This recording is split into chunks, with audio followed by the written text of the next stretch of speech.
Hey, this is Mr. Flint, and I know some of you might need a little bit of help out with the reaction time lab, so that's what we're going to do here. You want to make sure you had your partner hold the meter stick at the top, and you're going to place your index finger and thumb at the bottom, the 0 centimeter mark down here, and prepare to catch it once it's released. Now, I'm holding onto it. You want your partner to hold onto it, and they're going to drop it, and you're going to catch it with your fingers there. And then you're going to read where that you caught it at. So if we look here, I caught it right below 26 centimeters. So you can record that in your lab, so make sure you record that. And record, when I looked at it, I saw 25.9 centimeters. And you want to do that a few times. So you have your partner do it again, right, with your finger at the ruler right at the 0. Okay, and then you'll have them drop it, and you'll do it again, and then you'll record it. And again, I see somewhere just below 24, right there. Okay, and then you would do it again and have your partner do it. You don't want to do it on yourself because you're measuring your reaction time. You'll know when you let go. And so I'm just giving you an example here of that. So you'll do that, record. So you've got those things recorded. Okay, approximately there. Now, the next thing that you have to do is calculate some reaction times for those. So you can find your reaction time over here using this equation. And again, this just comes from the original equation that we use. It's one of our kinematic equations, and it's your change in displacement is equal to 1/2 AT squared plus the initial velocity multiplied by time plus the initial position of the ball, where the initial velocity is equal to 0. So this term ends up canceling out here. And we know it starts at 0, so we get rid of that term there. All right, so we're left with change in position equals 1/2 AT squared. Now, we have been writing position as x, but now we're going to do position as y, and it just means vertical position. X kind of meaning horizontal position. So we have very similar formula here. In fact, they're the same formula, just in this one we're saying vertical position rather than horizontal position, y being vertical and x being horizontal. Okay, so we're going to use that. Now, acceleration, which is g here, your acceleration, notice in the equation up here, it actually uses, instead of a, it uses g, and that just means acceleration due to gravity, and that's written out here on this slide. So acceleration due to gravity. We're going to use 9.8 meters per second squared. Plug that into t there. All right, so let's do an example. Let me go back and look at mine. Mine's 25.9, 24.8, 26.5. So I'm just going to worry about the 25.9 centimeters right now.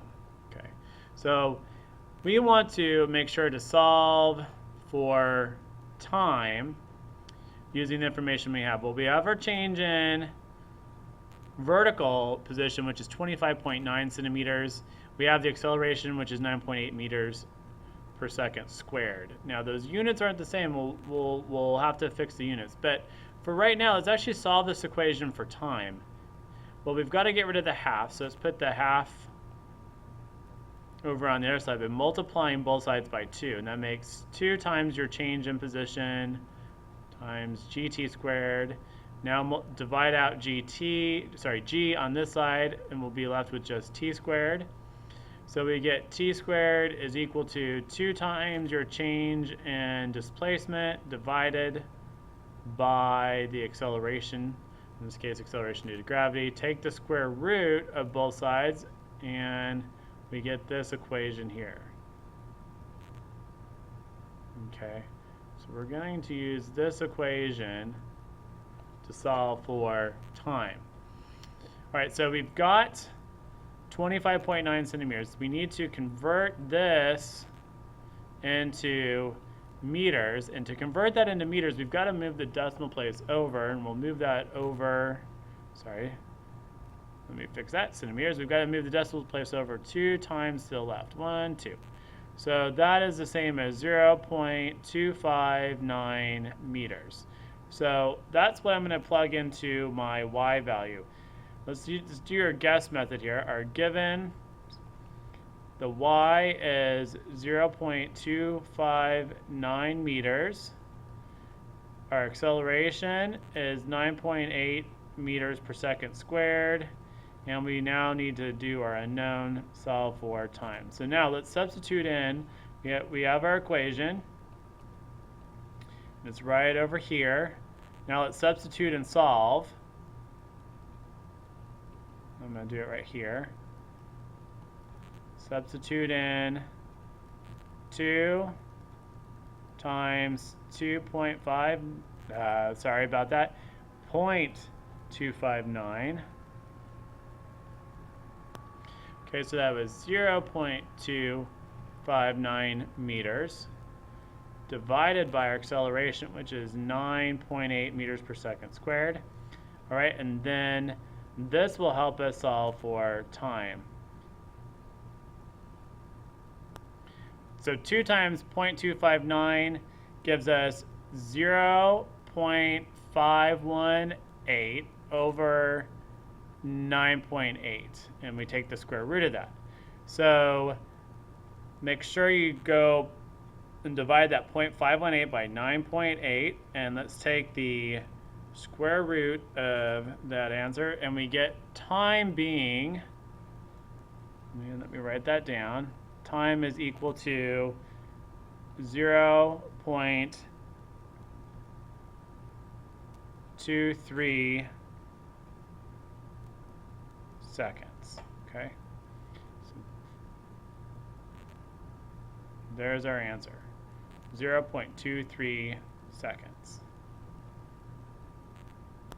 All right, so let's record that up here. That would actually be 0.23 seconds.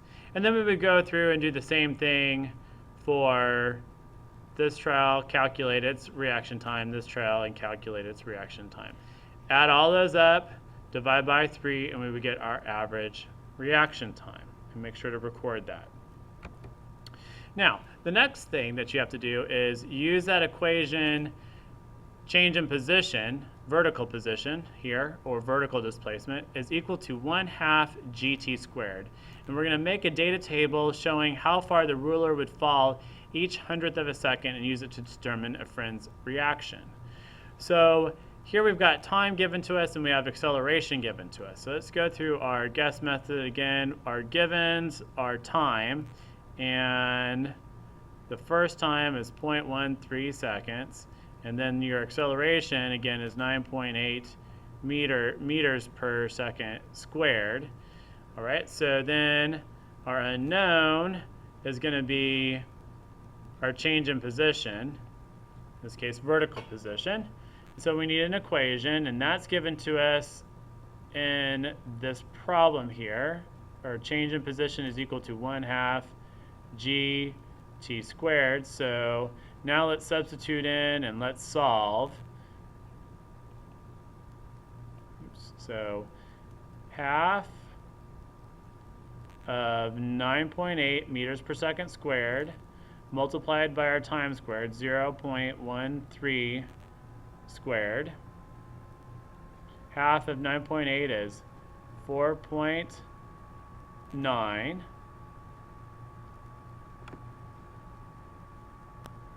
Okay, and 0.13 squared gives us 0.0169. So we'll multiply that by 4.9. And I get 0.083 meters. Now, if we look up here, we've got to be careful. This is in centimeters. So let's convert this to meters. So before we went and moved the decimal to the left, now we're going to move it back to the right. We moved to the left twice, now we're going to move to the right twice. 1, 2 times. So this is equal to 0, sorry, not 0. This is equal to 8.3 centimeters. So up here, we want to go 8.3. Fill that in. All right, and so then you're going to fill in the rest of this data table. Once you get that data table filled in, then make sure you go through, use your rubric, and do your full lab write-up. Now this one, there's nothing to cut and paste in there. It's just going to be everything that you write. It's just going to be like what we've done before in your lab notebook. Make sure that you go through and use that rubric. Additionally, also make sure, let me grab the handout here. Hold on one second. Oh, here it is. Here's the handout. It is the free fall set. Make sure you go through and you do these problems. We've done the evens for you. So watch that screencast and do the evens. If you need this handout, come see Ms. Segovia or myself. One of my class periods didn't get them, so make sure you do that. It's there on the Google site, but it's also available by my door if you need to come pick up a copy. Thank you. Bye.